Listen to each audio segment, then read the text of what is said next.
Hi, I'm James Wilkinson and I've been a travel editor for over 20 years. On this show, we're going to take you to some of the world's most amazing destinations, from the big cities to the great regional areas. We'll go inside some of the world's best hotels, bars, restaurants, galleries, and much more. Right now, we're in Singapore, and this is Wayfarer.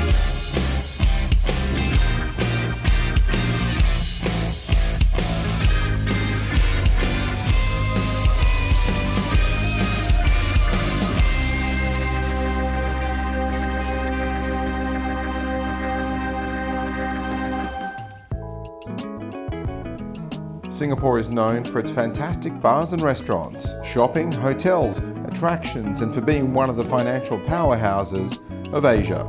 It's great for a couple of days or a week-long escape. Let's go exploring.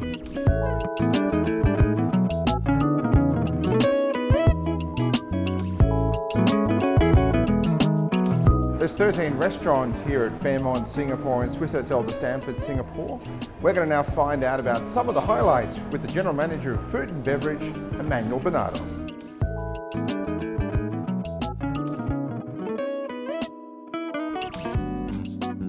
Prego is one of your more popular restaurants here, and I think it is. It's got such a great menu.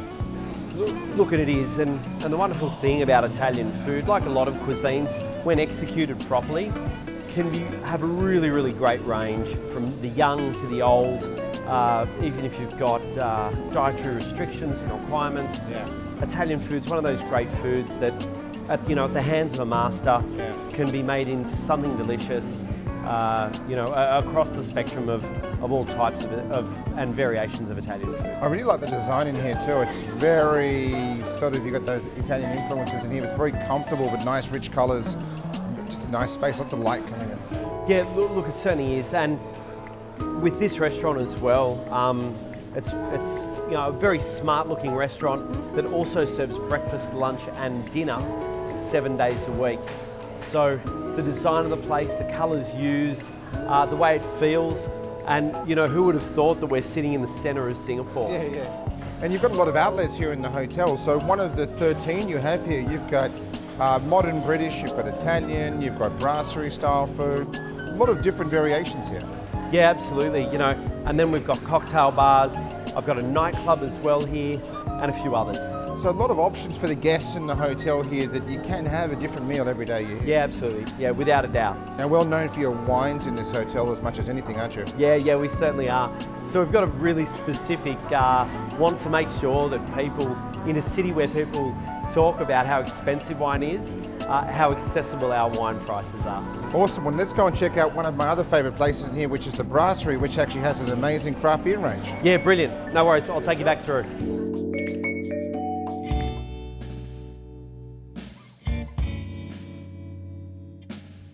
Well, we're here at the Brasserie, and this is another one of your great little establishments in this complex. Yeah, it certainly is. So what this does concentrates on craft beer from all over the world. Now that's a bit of a challenge in some other cities around the world, but you do it very well here in Singapore.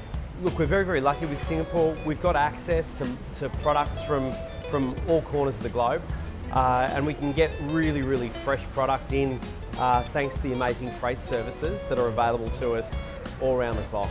But it's good to see what's happening in Singapore, and what you're doing it here is offering more of those craft beers, more of the local produce again, which is kind of a theme in the hotel. Yeah, look, it certainly is. Look, and not only do we have, as you quite rightly mentioned, craft beers from around the world, we've also got craft beers that are locally produced as well in Singapore. So there's a number of different producers doing some really good stuff, and not just with beer, but also with distilleries as well. What kind of food can we expect in here? Look, what this serves is effectively a light French-ish style, but it's open from breakfast till all the way through till midnight. And just serving also great wine as well as great beer. Have you got a favourite dish on the menu here? Look, I'll tell you what, it's either between something either at SKAI or Prego or something at JAAN, but here in this particular restaurant, I'm kept on my toes by all the different beers that we put on, so I'm generally down here trying a different beer once or twice a week.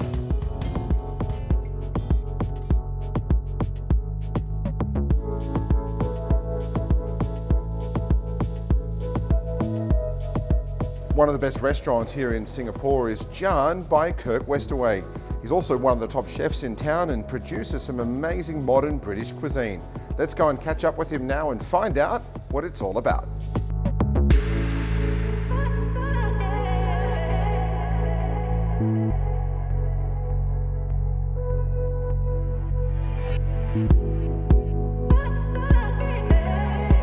All right, Chef, we're up here at JAAN Restaurant, which has some pretty amazing views of Singapore, but also some of the best food in the city. Well, yeah, we use a lot of nice ingredients, and we are obviously focusing on modern British. The view is a big part of the restaurant, but we really want people to concentrate on what they're eating. Yeah, and your style is, the presentation's phenomenal. It's like artworks on a plate and how you do it, but the texture is beautiful in the food itself. Yeah, we try and roll in a little bit of acid, a little bit of texture on every single plate, because people want that balance, and we try and make one complete dish every time, rather than having one component as the dish. Yeah. Every course is complete with the right texture, crunch, sweet and salt that all rolls in together.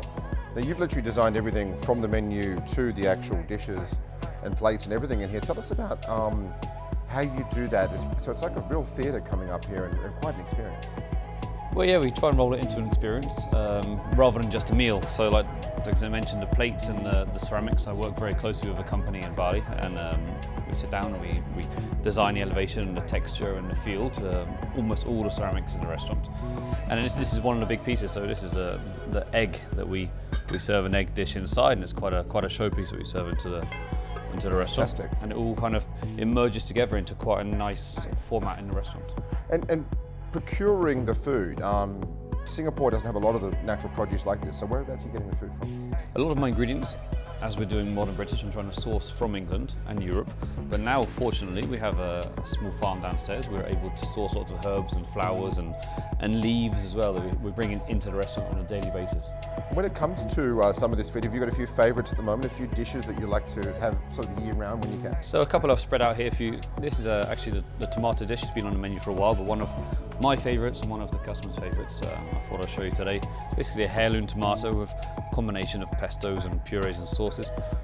We serve a sweet basil and orange sorbet. It's been very, very popular and it's kind of evolved over the years, but generally the first dish.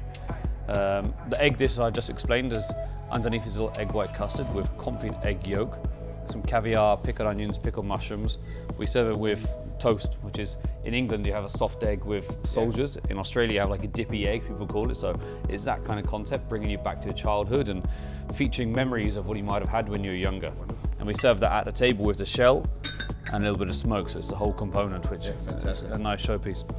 And then finally on the table we have our langoustine, which is one of my favourite ingredients to work with. A combination of root vegetables.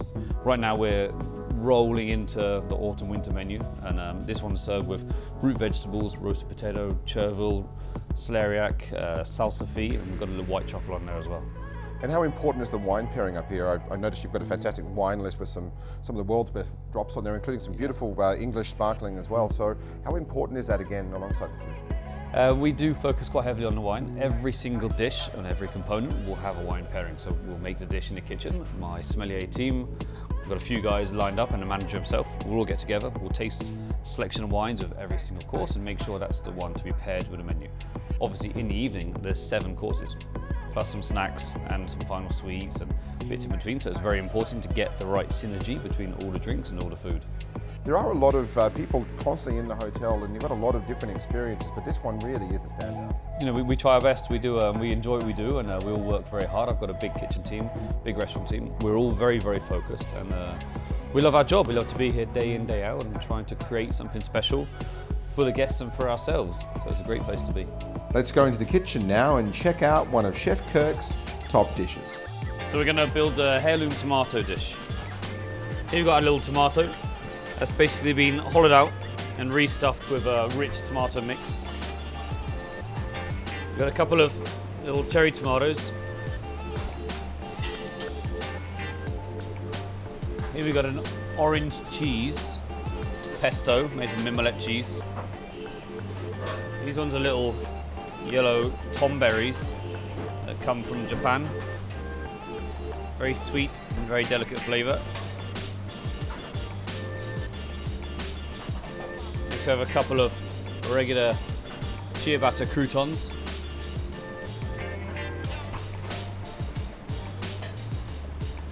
Here Here's a small bit of burrata cheese to add the richness a little bit to the plate.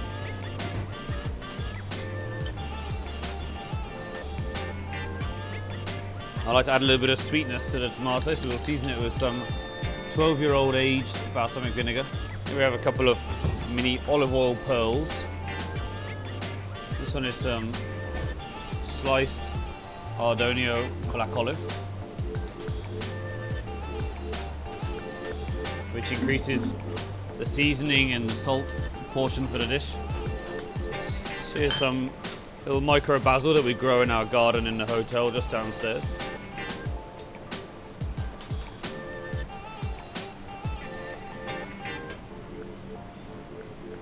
Here we have also some white pentas flowers that we grow in the garden as well, which we're very lucky to have. They're quite sweet, but zero bitterness, which is quite common with wild growing flowers.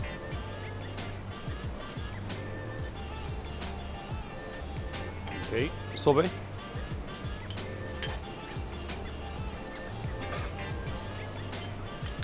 And this is a little tomato syrup that we make from the tomatoes inside and any trimmings that we might have. It's quite like a tomato ketchup.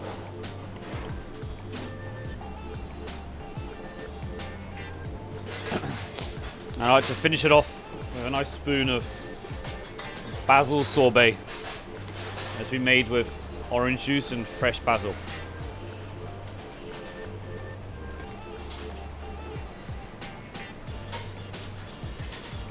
And that there is my heirloom tomato salad using lots of ingredients from our garden.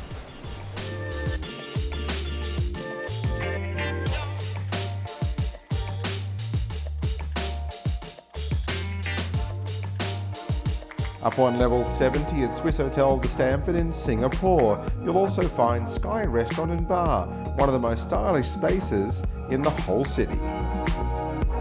Here you can expect amazing views across Singapore, as well as brilliant service, cocktails, and a fantastic contemporary menu from executive chef Paul Hallett. Head up here for some shared dishes or just a whiskey and a wine at the bar and savour the backdrop of one of the world's most happening cities.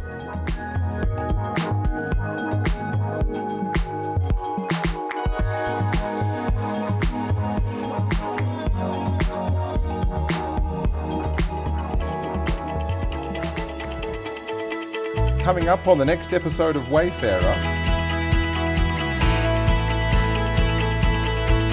that's seen some new restaurants added, some bars reimagined, and some rooms luxuriously refreshed. The octopus is from Spain, so we really take care to source the good products at the good place.